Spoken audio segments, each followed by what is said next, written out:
We will wait just a couple of minutes more and then we will start. Thank you.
Good morning.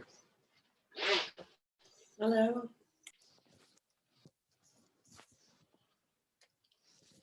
Good morning.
Good morning, everyone. Maybe we can start, and if someone is coming, we will accept, but it's already 5 minutes. So good morning to everyone. Thank you for being here. Thank you for your participation.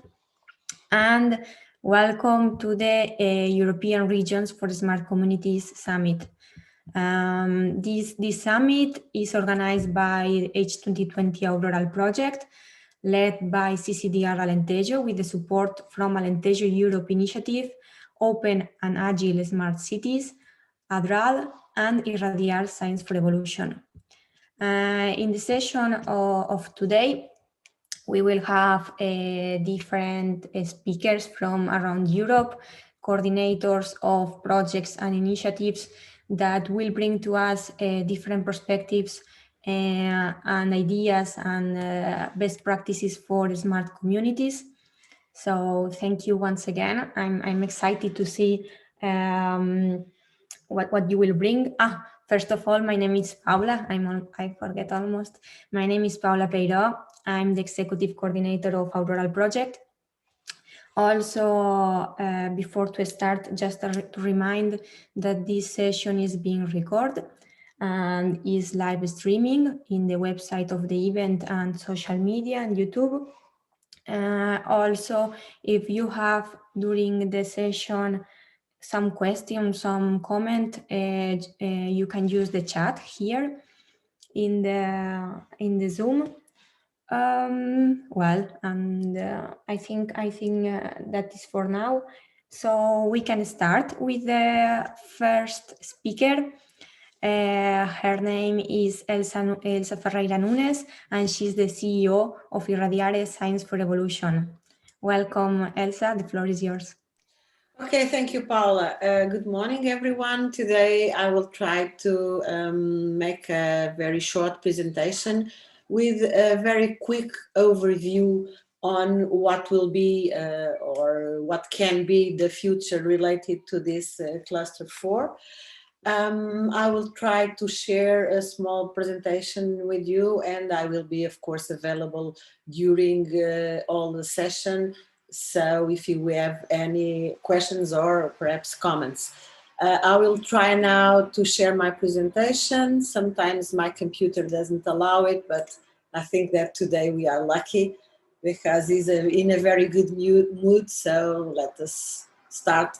Paula, can you see my presentation now? Yes. Yes. Yeah. Okay. So today our our presentations will be mainly around digital aspects. So what I will present now is the information that there is available within the framework of Horizon Europe. So typically the framework where we will be working in the next few years. So kind of exciting. This cluster 4 that is devoted to digital industry and space is included in Pillar 4 that is dedicated to global challenges and European industrial competitiveness, and the budget that is allocated to this specific cluster is around 15 billion euros. Well, the main goal of this cluster 4 is shaping competitive and trusted technologies for a European industry with global leadership in key areas, thus enabling production and consumption to respect the boundaries of our client and maximizing the benefits for all parts of society. Meaning taking into consideration social and economic and territorial contexts in Europe, and also, of course, directed at the well-being of all European population. The calls for this specific cluster are grouped into 6 destinations that are contributing to the expected impacts that were set out in the strategic plan. And these topics are listed, the ones I'm going to show and present are listed from the draft that was produced to this 21-22 period. And therefore they are still subject to some changes until the work program is definitely established and finalized. And only then the eligibility and the deadlines will be set in a clear way. And this final version is expected anytime soon, so during this spring 2021. As we are all well aware, COVID-19 has somehow delayed some decisions and some planning, but hopefully we'll have clear information anytime soon. And so calls in this cluster are expected during the period of the first calls will be published 2021 and 2022. So these were the destinations I was mentioning: climate neutral, circular and digitized production, digitized, resource efficient and resilient industry, world leading data and computing technologies, digital and emerging technologies for competitiveness and fit for the Green Deal, and a human-centered and ethical development of digital and industrial technologies. Also, these four topics some examples of this cluster 4 topics. For digitization, for instance, trustworthy artificial intelligence, next generation internet, high performance computing, quantum technologies, robotics, electronics, materials, nanotechnology, advanced manufacturing and processing, and in what regards space satellite manufacturing industry, communication, navigation, and Earth observation services. As I was saying, it is still something that is expected and that is related to the work that has been done so far, but nevertheless, final versions still to be expected. Sorry. And some of the expected impacts: global leadership in clean and climate neutral industrial value chains, circular economy, and climate neutral digital systems and infrastructures, industrial leadership and increased autonomy in key strategic value chains with security of supply in raw materials, globally attractive, secure, and dynamic data agile economy, open strategic autonomy in digital technology and future emerging enabling technologies. Also, strategic autonomy in developing, deploying, and using global space-based infrastructures and services, and once again, human-centered and ethical development of digital and industrial technologies. So this is something that perhaps we will be dealing with in the next years. This is, of course, top research in European Union, and this is what motivates this table today with such interesting speakers, as Paula was saying.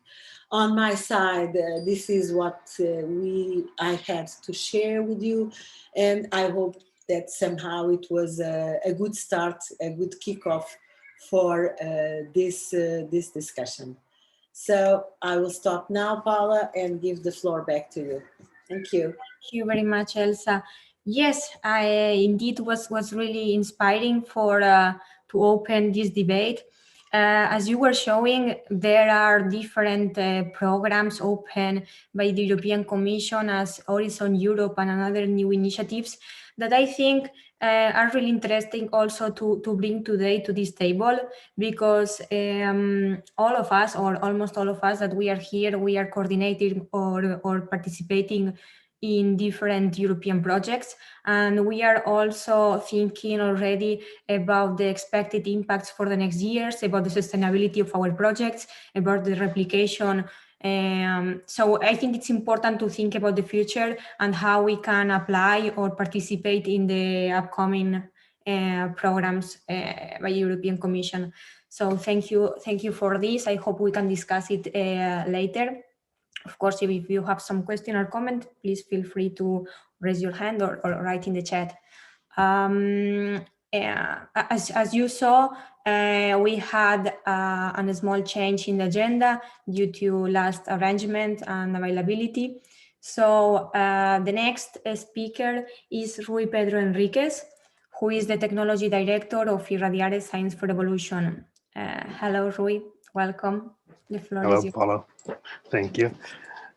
I'll just share my screen for some support during my presentation. Okay, hopefully you can see it's correctly, right? Yes, we can. Okay, so today I will be talking a bit about EMC. It's a program rather than a product that we have been developing mainly at Irradiare, but that I believe can be seen as our first co-creation product. This is because EMC is the result of an effort of many years, I can say, and contributions from many of the Portuguese municipalities, with some pinpointed contributions from municipalities from outside Portugal. There has been some utilization, although mainly from Portugal. But we are fortunate to say that we have had contributions from over half of our municipalities, which is quite good for two things. For once, it allows us to have a good and better overview of what is happening, at least in our country, regarding the energy management systems and how the management of assets, let's say, is being dealt with in the municipalities, and also that there is a strive, there is an impulse to innovate among cities, but that it's not diverging. So we are happy to say that we have contributed to the convergence of solutions, without having it stop and having municipalities look into the future. There are 5 key areas that are being supported, let's say, by EMC. Just saying that EMC stands for Intelligent Energy Management System in the beginning, and it's somehow evolved to Intelligent Environment Management System, because it's environment in the sense of context. Because as you can see, these are these 5 areas mainly are the ones that have to do with all of the life in society, from at least from a municipality point of view. The 6th one in blue is reporting activities, which is quite important, because of course we need to have an overview what is happening from the higher level to the lower level, in order to understand what is happening in the territory, and to be able to deal with it, and to arrange better solutions for these territories. I will give you some overview of what is happening. And so in the first stage, when you open such a I wouldn't call it platform, but I would rather call it a tool.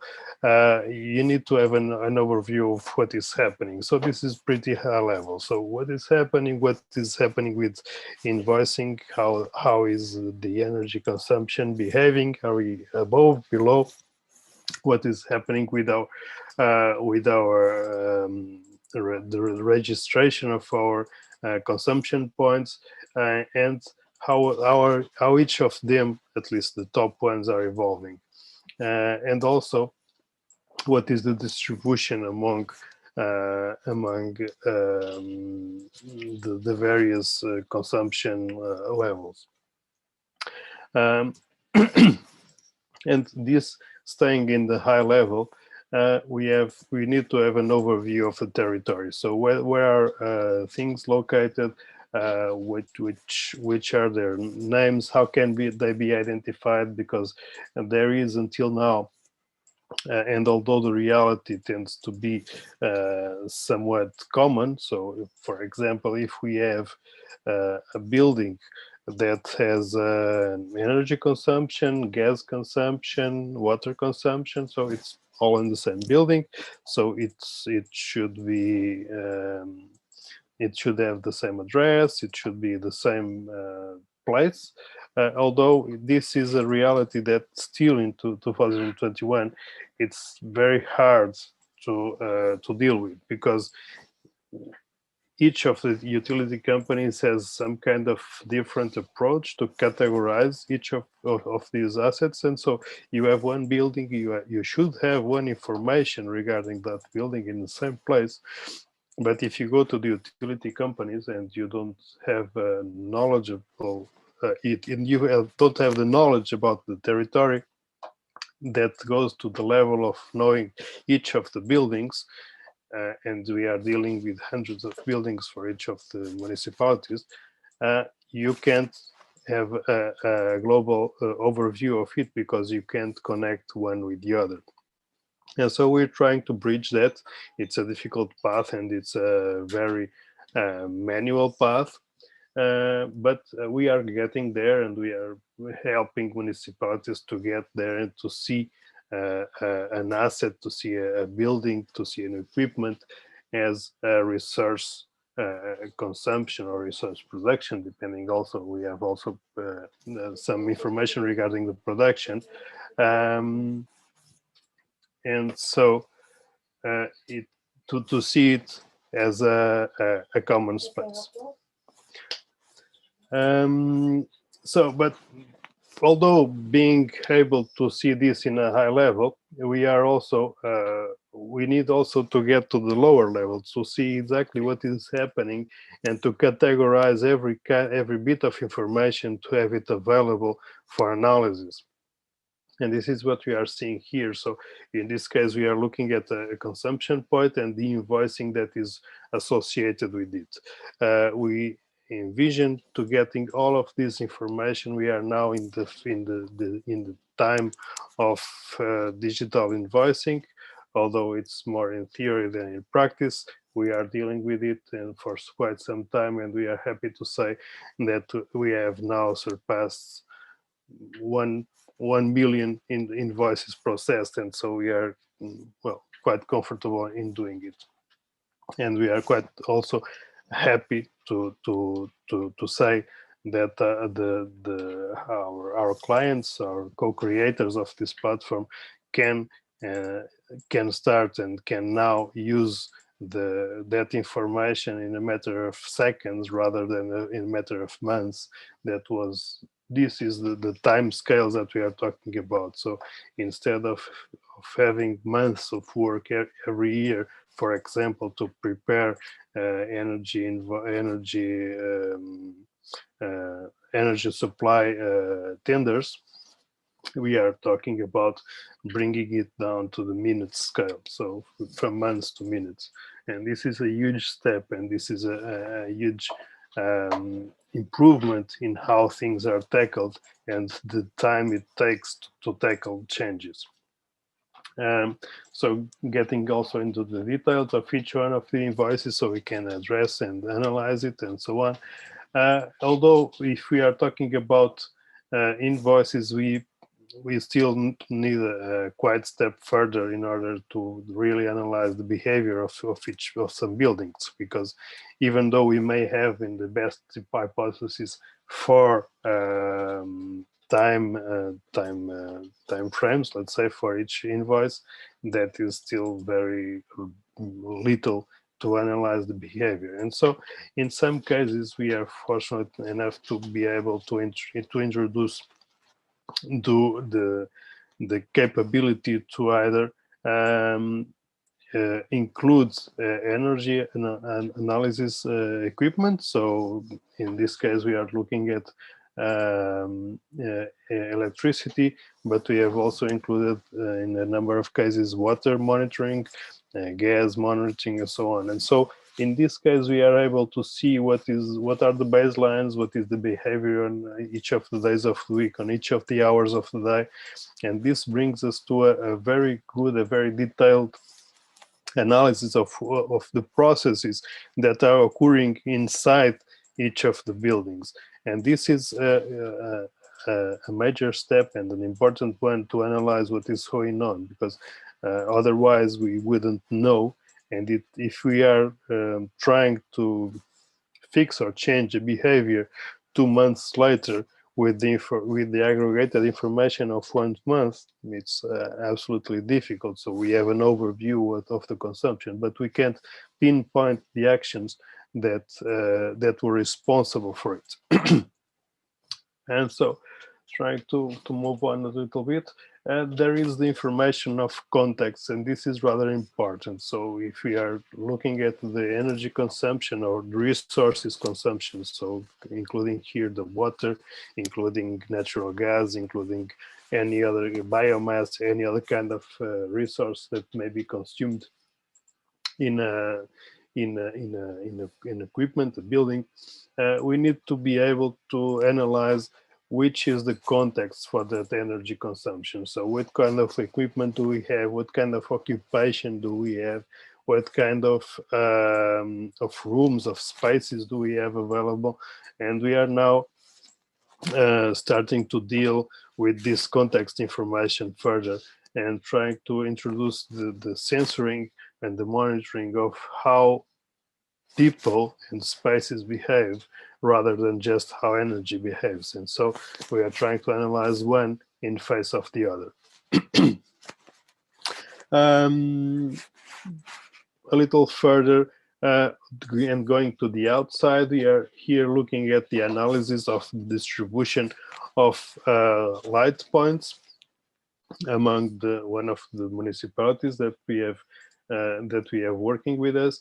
And as you see, there are some spots, some analysis of the spots with higher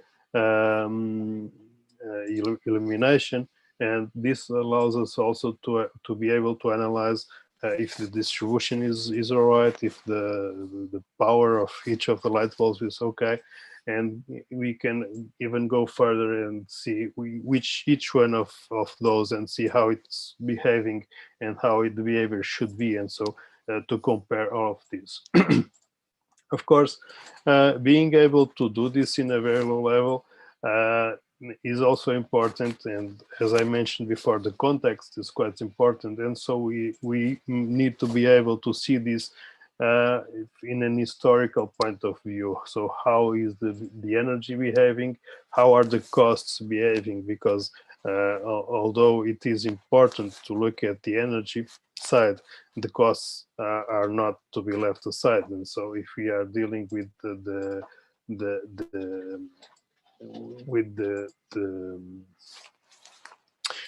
with increasing the energy efficiency, of course, we may be also dealing in some cases with dealing the price efficiency. So adjusting the right energy vector, adjusting the right prices for the energy consumption that we have, so that we can have further available financing for further projects, and so to feed in the process and to be able to have better solutions in place. And this is what we can see in these charts, is that we can analyze a great deal of history regardless of what the energy supplier is. Some invoicing analysis, and some, in this case, some analysis of the price paid by the energy for quite some time now. I don't remember exactly what this is, but as you can see, there are some spikes in here that certainly were taken care of because they happened quite some time ago. Just to let you know some numbers regarding this, as I was saying, we have now over 200 customers. These numbers have maybe some days now, and so there are some more. Over 600 users, and I can definitely say that we have surpassed 1.5 million invoices processed. We are dealing with 34,000 electricity consumption points, 14,000 buildings, and we have dealt with over 400,000 light points. So these are huge numbers to deal with, and we are happy to be able to help and to assist our municipalities that are co-creating this solution with us, so that it works good for them. Just to let you know how we envision the distribution of the energy in the territory. And this is a vision that we would like to, this is something that we would like to have in real time. We are not there yet, but well, we need to have goals and to set our attention and to set our minds into something. So thank you for the invitation, and I am available now for some questions if you have. Thank you, Roy. Thank you to share with us these impressive numbers. I think this tool can bring to a lot of cities interesting solutions for the public and local authorities. And these all the areas I think are very interesting for us. We have here one question from the participants in the chat. Roy, Justin Casimir, he's asking, is the solution open and adapted for all the EU municipalities? How does the data collection looks like? And are an energy advisor somehow included to your solution? So he's asking 3 questions. Let me try to answer. If the solution is open, the endpoints are open. The source codes is not open, at least yet, because of historical reasons. So it started. If I can go into some detail, it started with what we call technically a monolith, so a big bunch of code. But these were many years ago, and so of course the evolution has led us to have some of it open source and some of it not yet, because well, it actually wouldn't be useful to have it open source, because it would be very cumbersome and very difficult for any other person to have it working. But we are in that path, and we are trying to take it out without breaking, of course, and to have some of it at least open source. Although we have struggled since the beginning to have all the endpoints open, available, and documented. And so there is the possibility to have all the inputs and outputs available through APIs. This is our work path, and we have had some interactions, happily quite some, and even the ones that we didn't have covered yet, so some kind of information that we didn't have it yet available through those APIs, we have made it available, because that is one of the, I would say, foundations of this project, along with co-creation, is that information should be open, accessible, but secure. And so there is the need, of course, for the owner of the information. That's not us as Irradiar, that's the creators of information, so our clients, the municipality, and that is something that is very dear and very strong within the community of usage. But we feel that whenever they need or they want to share or use in some other way the information that they are creating and that is theirs, we need to assist them, and we are happy to say that we do assist them in every way that we can. And so whenever the data is needed somewhere else, we are there and we are getting that information out, as well as getting the information in, because some of the times they have it in Excel files, they have it in closed systems, they have it in databases, they have it in text files. It's everywhere, okay? They have sensors that are not connected to anywhere, and we are able to, for now, to assist them in all of them in getting all of this information inside and getting it all in a digital way, so that it can be accessed by, well, in a simple way, and by many other people and many other departments within the same municipality. That is also being an issue, and we are dealing and helping with it. I believe that this also answers a little on the second question: how does the data collection looks like?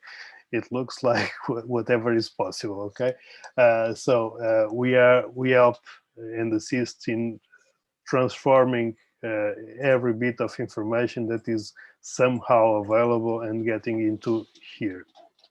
This, of course, is a huge amount of work, and there is many manual work, at least in the earlier stages, where we have to deal with many information sources. They are not homogeneous, they are not the same, don't have the same level of information. And we need to be able to deal with all of it, and to be able to really look into what we need and how we can structure that information so that it's usable without losing the details that are very interesting. If our energy advisors somewhere included to your solution, I believe that the question may be if we produce some kind of advice to the clients regarding the energy. If this is the case, yes, we have let's say an entity that's called CCC. It's the Customer Care Center, and it has two things. For one, it produces some reporting and advising to the customer in a somewhat regular way, so that they can be able to understand what is happening, because sometimes they are not aware of some of the importance of some of the things, and we try to, through this entity, to make it to their knowledge and to their awareness. And also it's an entity that is also always available. So if some of our clients or some of the co-creators, let's say, have to deal with some new information that they want to include, they can call us. If they need some kind of information that then they don't know how to get there, they can call us. Well, they can, if they have an idea, they can call us. And all of these happen, and happen quite a lot, and we have very good conversations. Unfortunately, we can't include every idea, although we have a pretty good idea database that we are trying to include in every step of the development. And I hope, Justin, that I was able to answer your questions, and thank you also for the questions. Thank you very much, Rui, and thank you, Justin, for your questions. So we can continue with the agenda for today. Our next speaker is Antonio Ortiz. He's the coordinator of H2020 project DigitBrain. Hello, Antonio. Hello. Hola. Hola. Let me share my screen. Yes. Okay, can you see it? Almost. Yes, now we can see. Okay, perfect. Thank you. Well, I'm Antonio Ortiz. I'm a senior grants and innovation consultant at P&O Spain, and I'm also the DigitBrain project coordinator.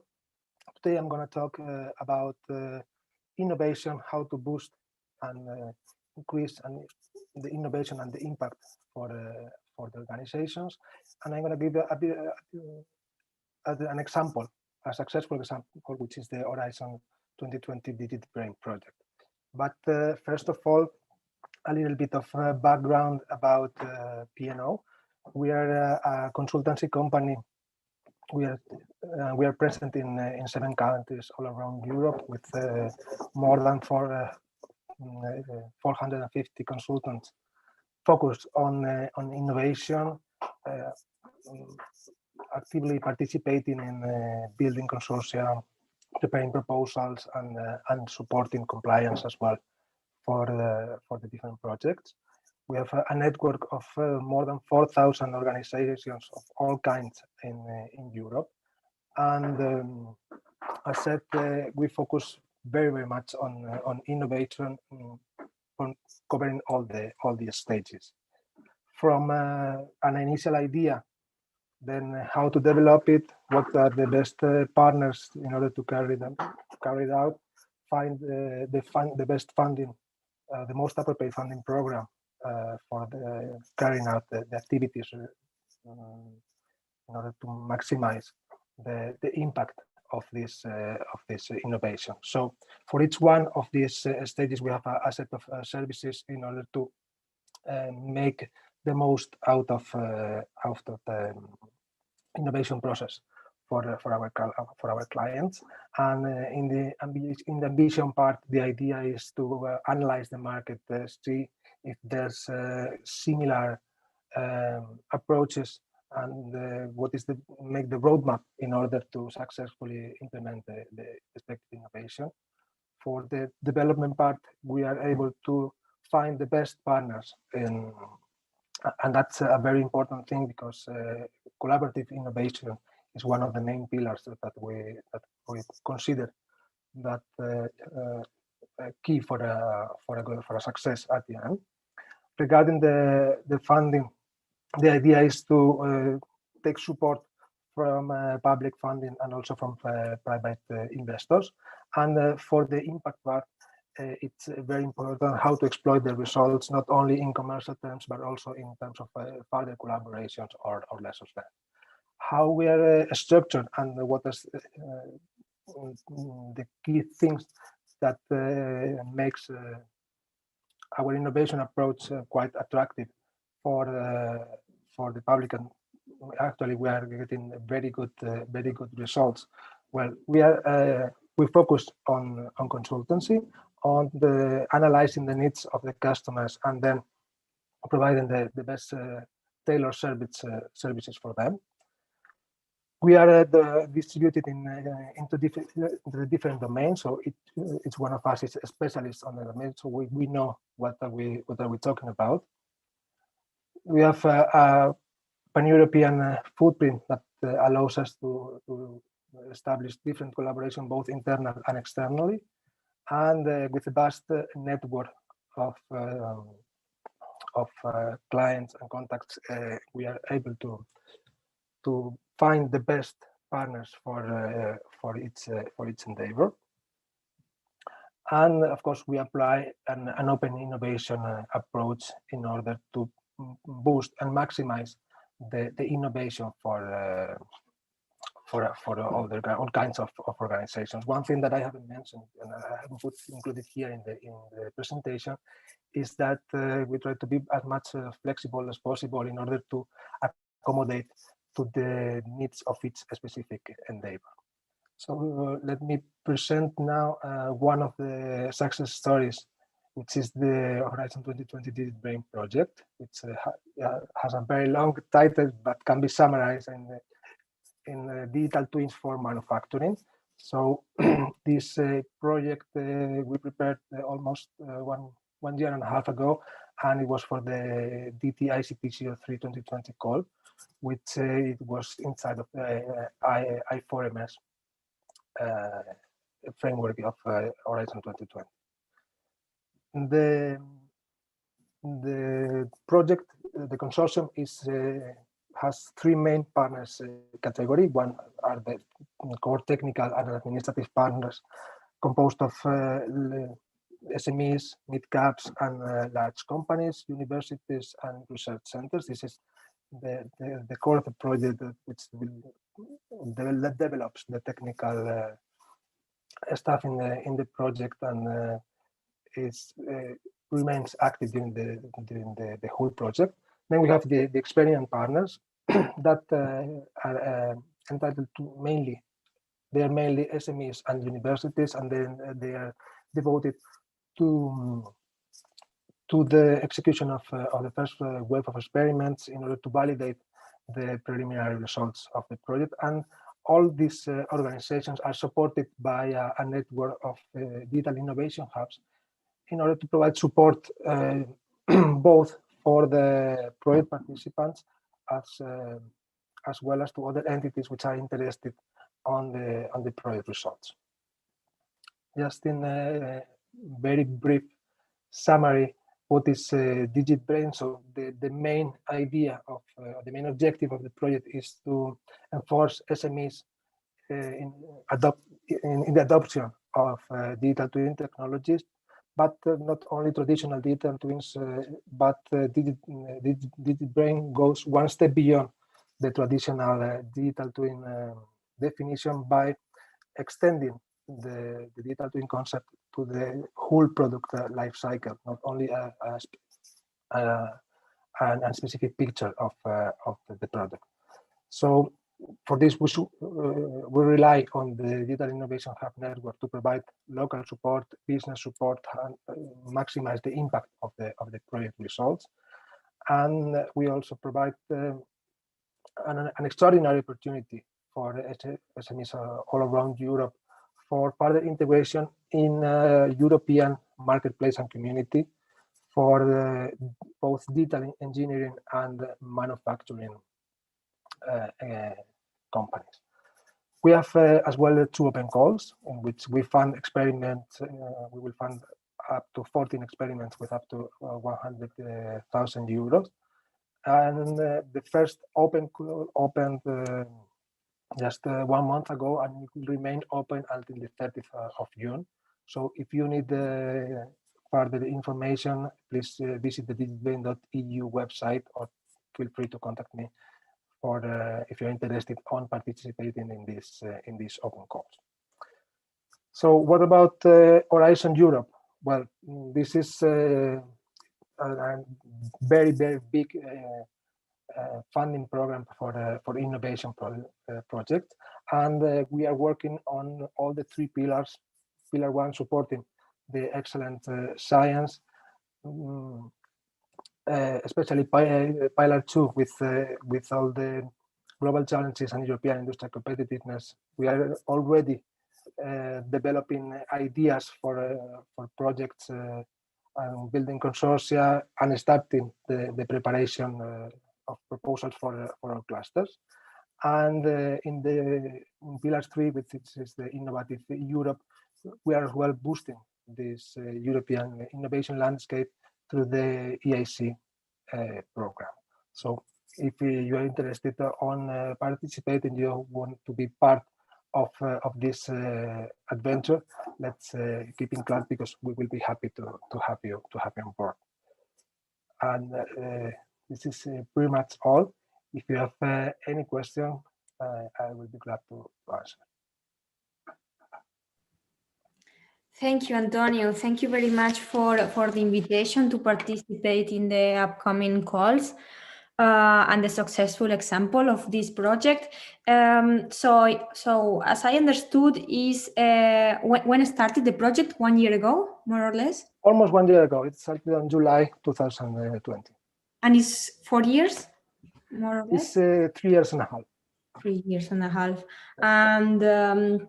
And I wanted to ask, because we are also coordinating an H2020 project, and I wanted to ask just 2 questions. The first one is if the open calls that you show are open for everyone, or there are some restrictions. There's some specific conditions. They are open for SMEs, mid-caps, RTOs, and digital innovation hubs, and HPC providers. Okay, so only large companies will be out of this. They cannot participate in these open calls. Okay. The idea is to have consortia formed mainly by an technology provider and an end user, and optionally with a digital innovation hub or an HPC provider if necessary. Okay, great, thank you. And another question is, if for the moment, did you find some barriers in the execution of the project, or in general due to COVID and so on, and for the moment is going smooth and as planned? Well, the COVID-19 situation has been quite challenging for the project from before the beginning, since some partners were not 100% available due to the COVID restrictions, and it's been quite challenging all the project activities. But fortunately, the project is progressing well, let's say, and only minor delays or minor adaptations that we have had to perform in the project in order to to progress according to the schedule. Okay, we have one question in the chat from Justin, and he is asking if you could tell a bit more about the digital twin concept. Well, the idea of DigitBrain is going to build a digital brain that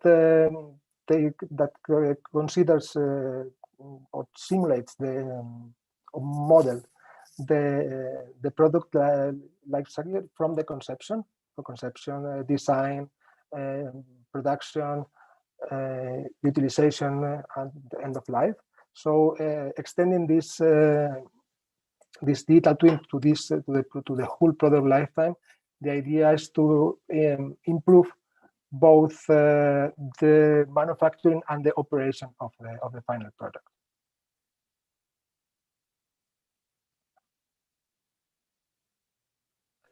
Thank you. I hope it's clear for Justin. Yes, he's saying thanks. Justin, if you have any further questions, just please drop me an email. And, Justin Casimir is a speaker that he will talk in a few, so we can ask questions to him in his presentation after. Okay, thank you, Antonio. Thank you. Perfect. Thank you. Our next speaker is Ana Maria, and she's the marketing and communication expert and coordinator of H2020 project Flexig Robots. Flexig Robots, yeah. Okay. It's a little bit long and difficult name. Yes, so good morning, everyone.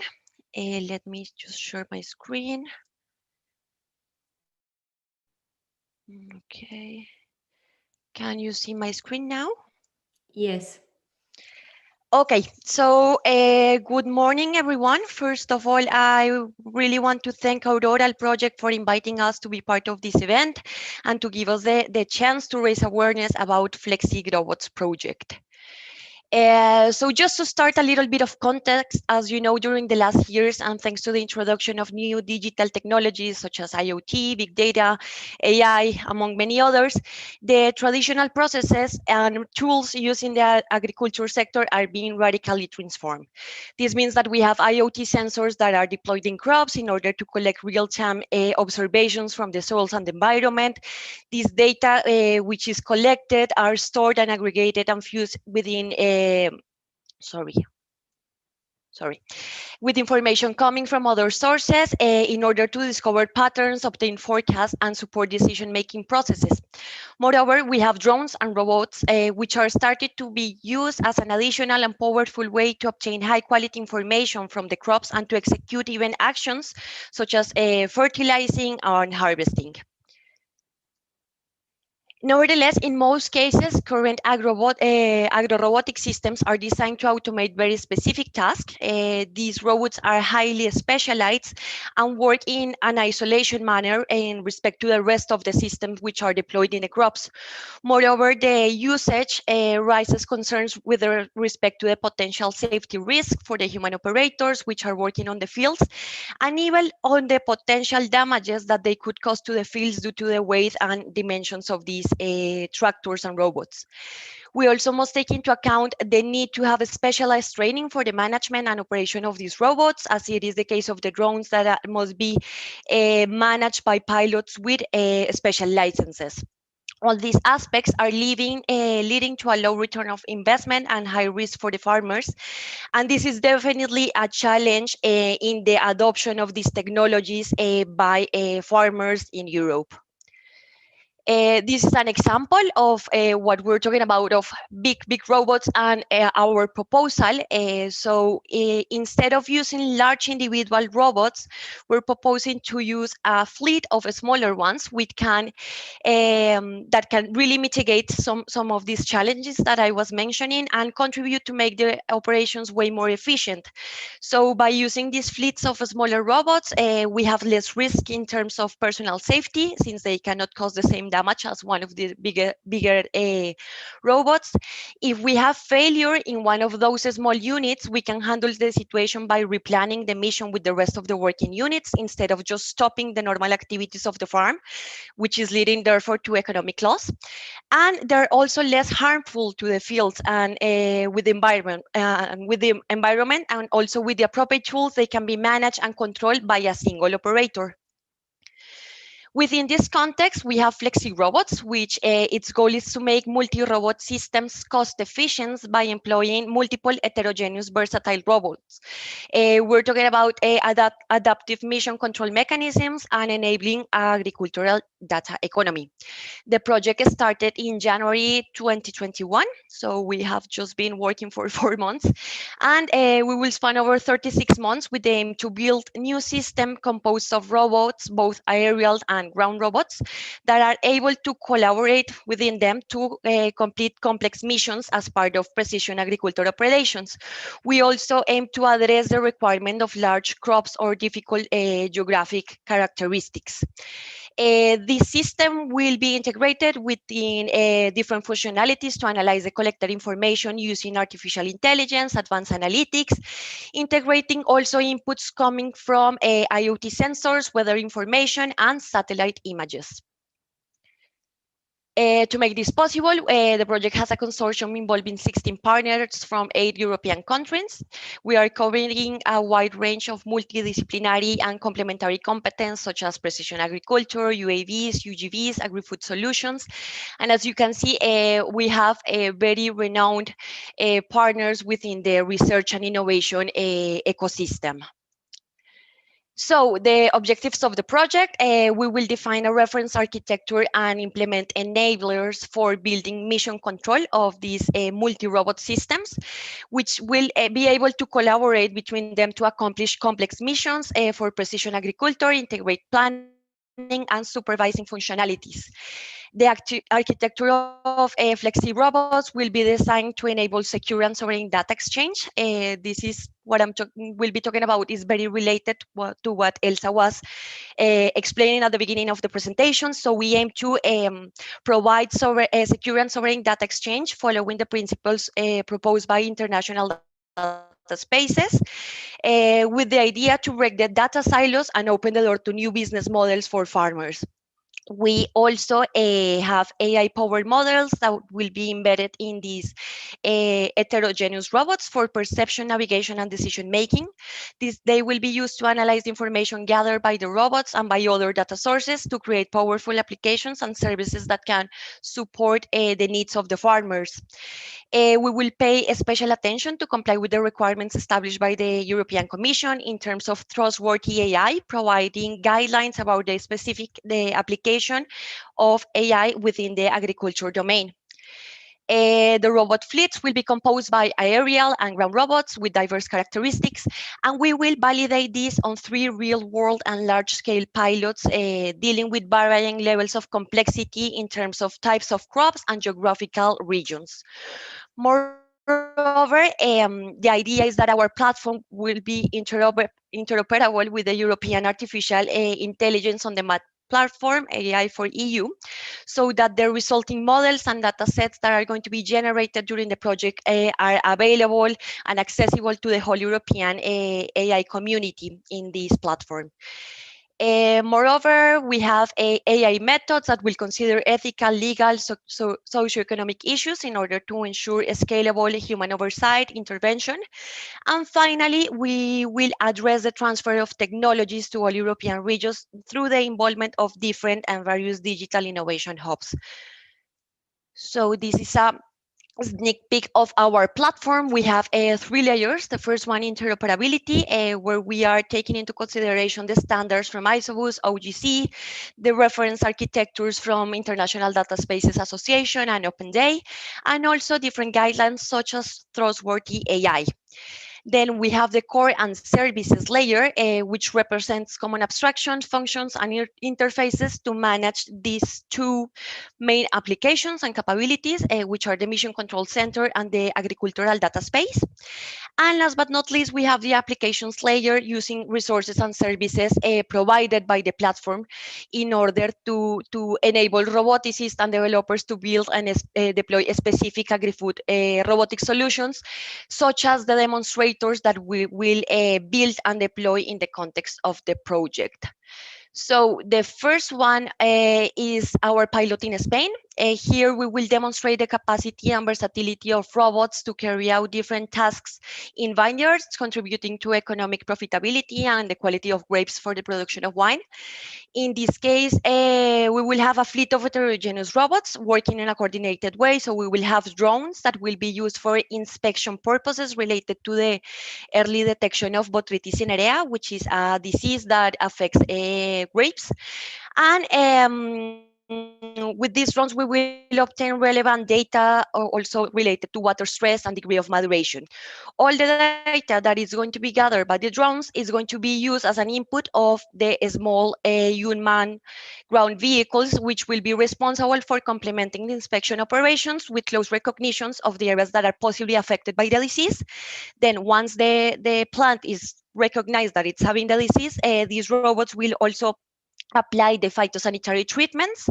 And we also have one use case, which is the autonomous harvesting of grapes with small robots that will take them from the vineyard to the winery.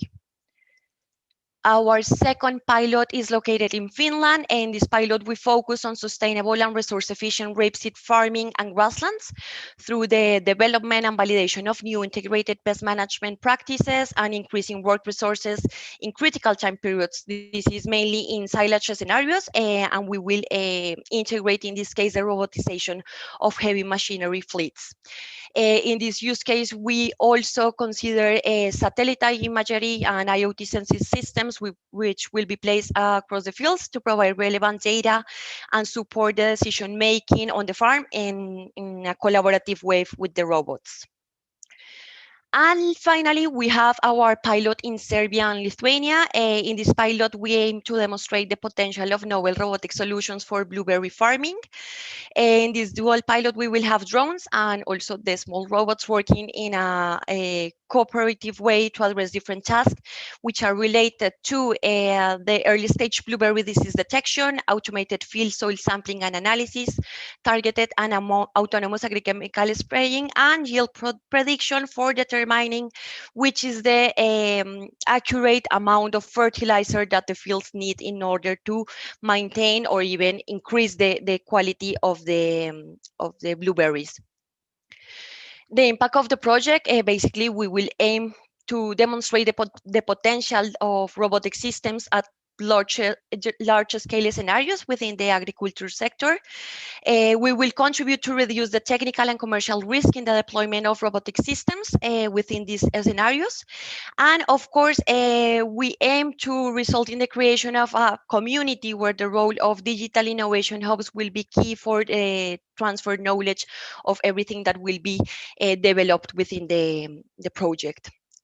So that's all by my side. Thank you so much for your attention. This is our contact information. Please follow us on social media in order to stay in touch with the progress of the project. Thank you. Thank you very much, Anna. I think the solutions that you propose are really interesting for a lot of regions in Europe. And my question is if you are willing to open for more regions. Yeah. Now, yeah. Definitely, this is an opportunity. This will be mainly done through the involvement of digital innovation hubs. Within the consortium, we are counting with digital innovation hubs in Lithuania. So this is a very interesting opportunity for us to also spread to different regions. Okay, thank you, Anna. Thank you very much. If there are more questions also, you can write it in the chat. We can continue with the agenda. There are still 2 speakers for today. The next one is Justin Casimir, coordinator of H2020 project Rubismo. Hello, Justin. Yes, thank you. I hope Paula. the Thank you for the introduction. participants will have a lot of questions for you. Yeah, I hope so too. There should be some questions. I sent some messages to Anna as well, so I had questions. Thank you. Yes, so let me share the presentation screen and then I can start. Yeah, thank you for the invitation. I think we might be a bit the old project in this part because we are not only focusing on digitalization. We see maybe the digitalization as a tool. It has to be implemented in some sectors to be useful. So I'm the coordinator of Rubizmo project, which works for entrepreneurship and innovative business models in rural areas. So maybe a really quick look at Rubizmo at one glance. We are soon at the end of the project, so 3.5 years we are ending in October. We have 16 partners, you can see in 11 different countries, and it's a research and innovation action. The main target group for us, it's the rural entrepreneurs and businesses. So I think at first everybody think about farmers, but it's more open than farmers. We are working with other type of sectors as well, embedded in rural areas. We are also working a lot with intermediaries, business advisors, even universities and colleges. And then we also the supporting actors, so research and innovation actors, public agencies, region, all working with regional development. They're also part of the target group we have. So why did we start with this Rubizmo project? And I try to give you a little like digital touch to it. So it makes sense, this presentation makes sense to you as well. So we saw as we started the project, and I think these trends are still there and maybe even bigger after 3.5 years. We have new technologies, and now we talk about digital technologies, for example, and different forms of collaboration that are enabled by digital technologies. So those are growing, and they bring new opportunities for businesses in rural areas. Then we have growing acknowledgement of biodiversity, climate change mitigation. I think we could add resilience also now after the current pandemic, which also bring opportunities for rural businesses. And then we see these new ways of entrepreneurial economic activities fueled by the bioeconomy. And we have here as also agri-tech. So really, it's enabled by digital solutions. So those are the 3 trends we saw, and I think they're still there, and that's why we started the project. This is still a work in progress. Those are just strategies you could implement in rural areas to innovate your business. So I think you could look, if you are maybe a conventional tomato grower or if you are a dairy farm, what could you do? And with the little Wi-Fi symbol, I've tried to like all the strategies where digital solutions play a very important role. So for example, shortening the value chain, there's a lot of online marketplaces. All those things are enabled by digitalization. We have it's like streamline your process, so it's all about being more efficient, the different processes, and digitalizing your processes is also a way to become more efficient. Then we have, I think what Anna just presented, the mechanization, robotization of the activities is something that is almost there. I think it's growing more and more, but I think in horticulture, for example, it's already happening. We see if you want to innovate, like all this rent your working place or the rent accommodation. Also, the marketplace is online. Everything is happening online. So we see really a digital solution as a tool for supporting rural businesses.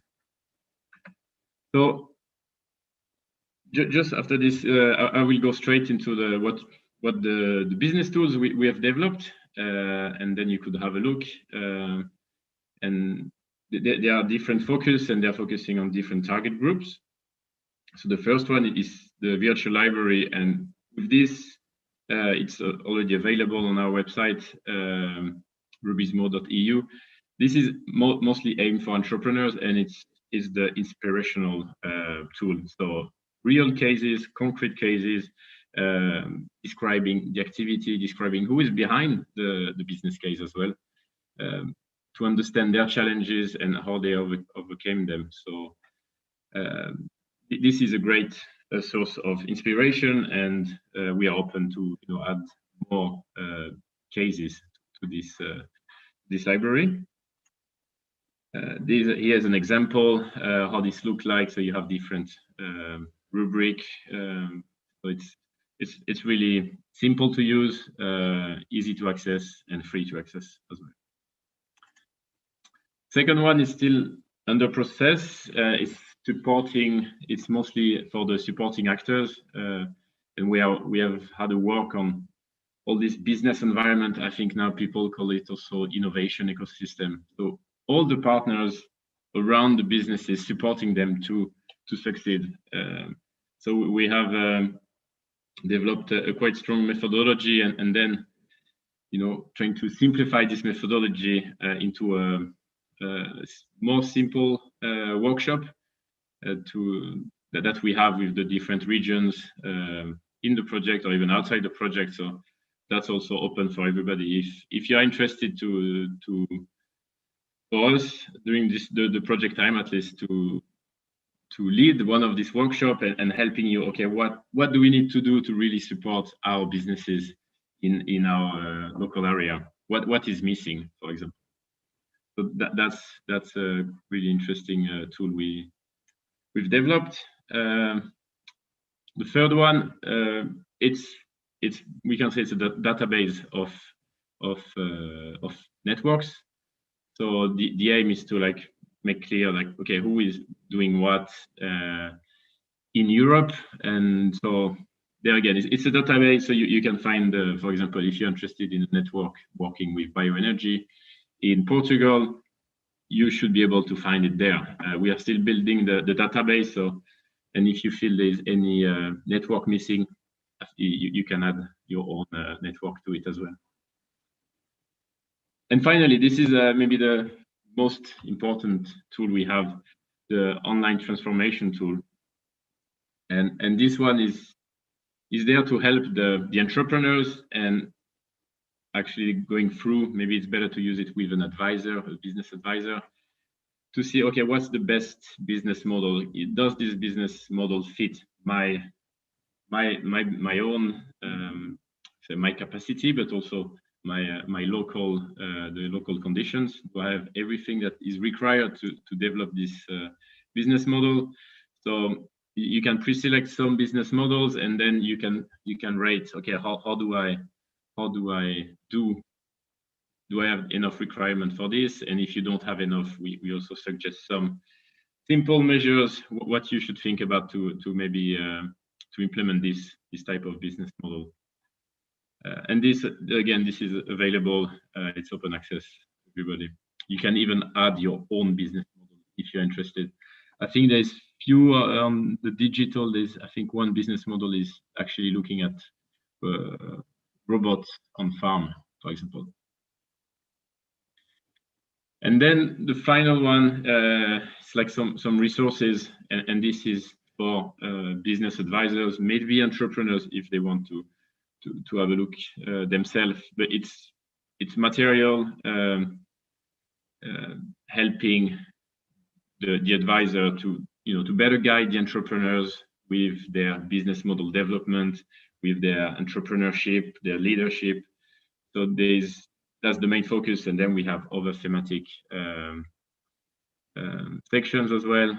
Of course, looking at the bioeconomy, sustainability, and so on. So this will be also available really soon. I think it's a matter of days or maybe weeks for this to be available on our website. So I think rushing a bit, but this is the coming activities. If you want to know a bit more about the projects, or if you're interested about entrepreneurship in rural areas and business development, maybe you feel like your project could learn a bit from this.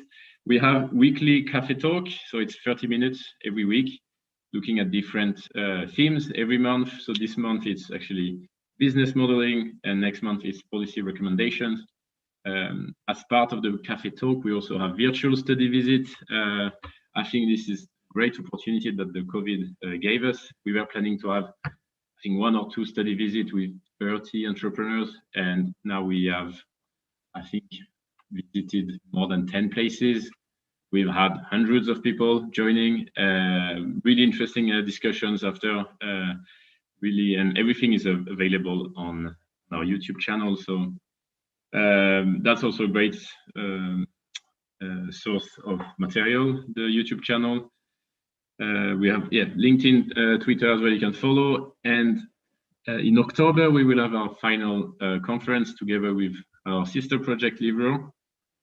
I'm not sure, I think that we just decided on the 7th of October, but just follow us and you will know a bit more about this if you would like to join this event. So I hope you have many questions, and on the behalf of the whole consortium from Rubizmo, I'd like to thank you. Thank you, Justin. Thank you very much. I have one question. I saw in the business tools 3 or and another also slides that you presented that you have different actions of awareness of stakeholders and citizens and so on. So my question is how you motivate or incentivize them to get involved? We don't work directly with the citizens. Maybe there was something misleading in the presentation. We work with the regions that work, the people that work with regional development, and we are basically there to help them to structure their thoughts. Like how does it look? For example, looking at what we call the business environment. Do we have all actors needed in the region to actually get a supportive innovation environment? And I think it depends from regions to regions, but some regions are craving for this kind of support, and they really see it as being beneficial. The harder stakeholder to get in touch with are the entrepreneurs. They are really hard because I think they move really fast, and EU projects are not agile to go after them. So also, the entrepreneur that was there in 2019 is not maybe an entrepreneur anymore. It's something else. So we have been working much more with advisors instead, and working more with train the trainer, because the advisors are a bit more static. They are there, and then at least the organization, they are easier to get in touch with. So that's maybe something we would have done differently from the start. Really focus on business advisors from the start. Okay. Thank you so much, Justin. Thank you. Thank you. Once again, if someone has any question, feel free to share with us. We are going to the last but not least, as everyone says, speaker is Pedro Santana Clara. He's the founder of TUMO in Portugal and the director of the 42 Lisbon School. Hello, Pedro? I don't know if he's here. Let me check.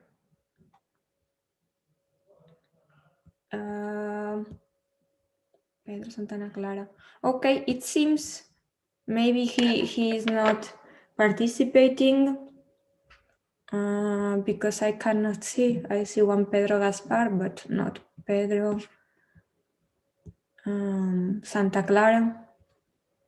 Okay, maybe he couldn't participate. Well, so Now, for the moment, we can open the discussion and the debate. So all the participants, I see there are some participants for another regions in Europe. All the presentations that we had today, I think, are very different, but very interesting for all of us in different aspects. So please feel free to ask some questions. If not, well, Justin, you said you have one for Anna also, if you want to address now, to ask. I had, and I think Anna answered it directly. It was like if they were open for collaboration with other countries. And she said they were looking for these European digital innovation hubs. Mm-hmm. And we actually at RISE, we will lead the application for one of these in the agriculture sector. So hopefully we will collaborate. Yeah, for sure. We will be happy to collaborate. Thank you. Yes, I think it's important, as we are here representing and on behalf of different projects. And now we are almost all at home. So I think it's important also to have this kind of networking, right?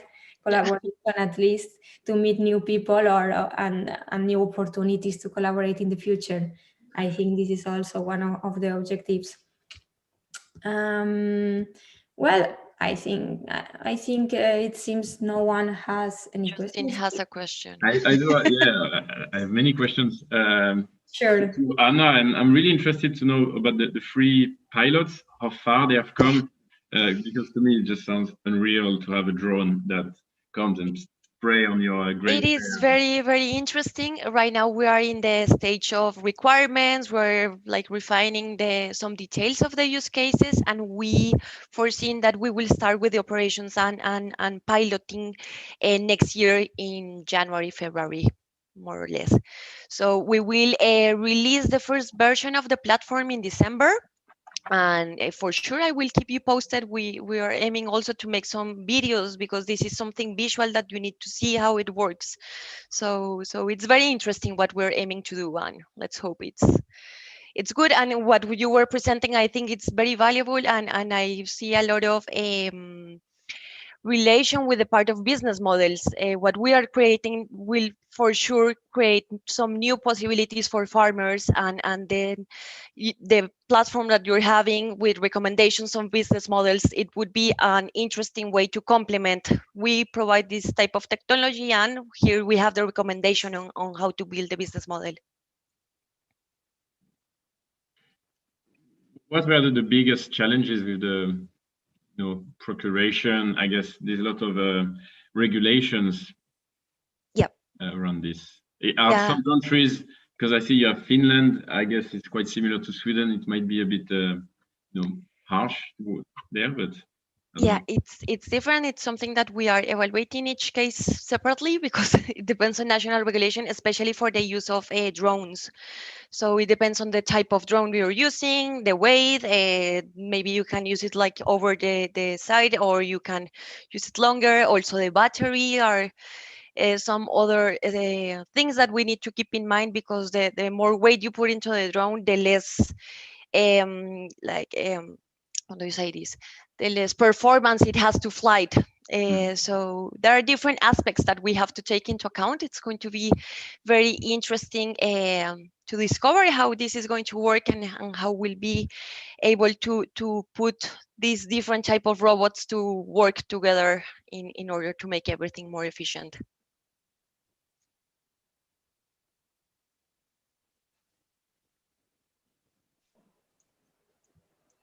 Okay. I don't know, Justin, if it was clear for you. Yes. Okay. Well, let's keep in touch. At this point, if there are no questions, also I invite all the speakers, if you have some final remarks that you would like to address. Oh, we have also another question. Applying for continuity of this project of Horizon Europe. Vanessa, she wrote on the chat, do you all foresee applying for continuity of these projects for Horizon Europe? I think this is for the projects that today were presented by Anna, Justin, and Antonio, I believe. I can start. In our case, you started. Go ahead. We are in our case. You go. You. Okay. Okay, I will start. We end really soon. Sorry. As we end quite soon, we are looking at these opportunities. I mean, there's the new call for Horizon Europe coming. I think it might be some part of the project that will be interesting, and maybe, you know, merging with another project that maybe they looked at something different. So I think, yes, we always look for you know, exploiting the results we had, for sure. So if you see any opportunities from what I presented today, yeah, I'll be happy to talk more and maybe put you in touch with the right partner in the consortium that actually sits on the expertise.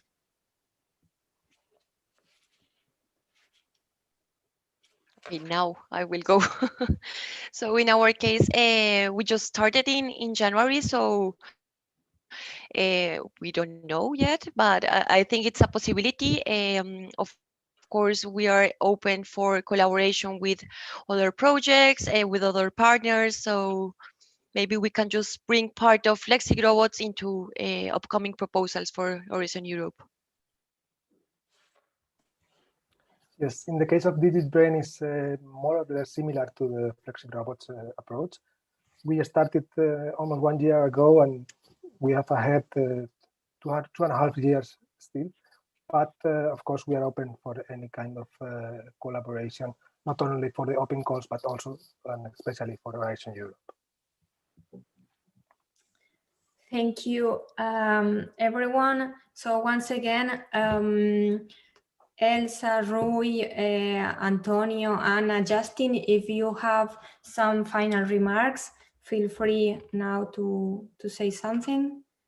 Yes, Paula, on my side, I just wish that we can make the best of the opportunities that are coming up. Also like to point out, like I think it was really present on my presentation, that things that are related to social aspects, to overall quality of life are really on the table. And of course, there are the main challenges that are related to climate change, circular economy, and so on. But I think that each time more, we are really working, and everyone that is dealing with European projects and H2020 now going to Horizon Europe, this having social and having people on the center of the projects is really a reality. So we are not that much focusing on the tools, but how the tools can serve the society. And this for me is very interesting, because I am more on the side of the social sciences. So I'm so glad about this. And of course, we anticipate that this Horizon Europe will be a great opportunity to keep on the good cooperation within the several European countries, and having this possibility to be in these tables with several people that are hands-on is really very interesting. On my side, I'm going to share in the chat, because I think my presentation didn't have it. I'm going to share my contacts, and I will be hoping to hear from all of you anytime soon. And Paula, congrats for the coordination of this interesting table. And let's keep on with the good work. Thank you, Elsa. From the rest of the speakers, Rui, Anna, Antonio, or Justin, do you like to share with us some final remarks? Or just to thank you once more for the invitation.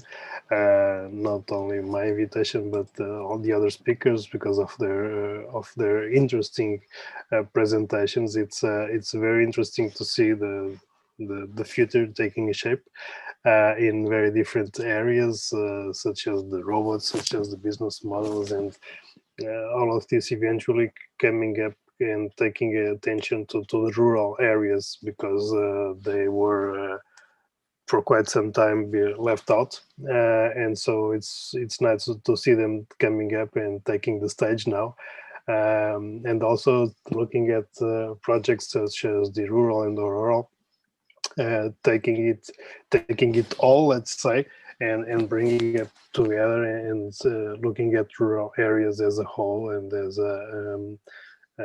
a society that they are, and putting them better so that people can really enjoy and live there and do their business also. Thank you once again. As from my side, thank you. Thank you for inviting us to this summit. And as I've mentioned before, we are open for any kind of collaboration, whether inside DigitBrain or outside, or any other kind of endeavor you want to tackle. Thank you. Okay, so thank you once again. Justin, you open Yeah, if Anna wants to go first this time on. Yeah. Thanks for the opportunity. I think it was really good to hear from the other projects. Really nice to ask questions always. I really agree with Elsa on the collaboration. We need more inter-project collaboration. I think it's really helpful, and it's really, at least it gives me energy to see what the other people are doing, and we are not the only one, caring for rural development and agriculture. So, and then following on what Rui Pedro said on, yes, we have the tools, but it should have an impact. We are not only programmers that like to get digital systems and things. It should be things that are useful and usable by everybody. So this is something we should, really focus on.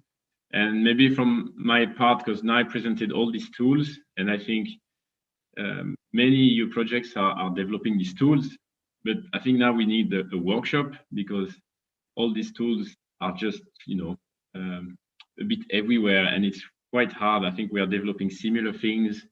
I think it's about time to get, a workshop with all the tools inside, and then, you basically pick and go. What you need, maybe update some of them, so we keep them alive as well. And it's not only like a project-based tool that only serves the project. So, and that's, I think, collaboration is needed to get this. Yeah, thank you again for today. From my side, thank you so much for inviting us. It has been a pleasure to be able to present FlexiRobots. It has been a pleasure to see what other projects are doing. It's very interesting, and of course, we're open for collaboration. So feel free to contact us. Thank you for everyone, for the kind words of all the speakers. We will ask to the speakers if the presentations are available, and if we can disseminate. And from my side, that's all. It was a pleasure to have you all here. It was very high quality presentations. So I wish you a nice afternoon, and thank you to everyone. Bye. Thank you so much. Bye-bye. Bye. Thank you. Bye-bye.